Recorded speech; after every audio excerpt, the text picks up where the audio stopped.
Typically, when you think of ships, you'd imagine the larger they are, the better they would fare under extreme conditions, right?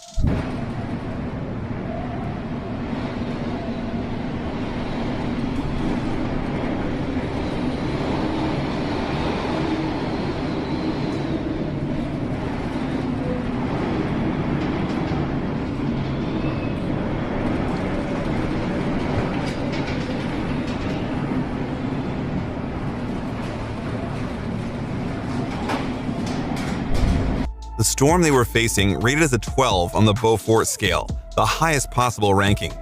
At this point, winds are of hurricane force, and in this instance were reported to be between 70 and 80 knots.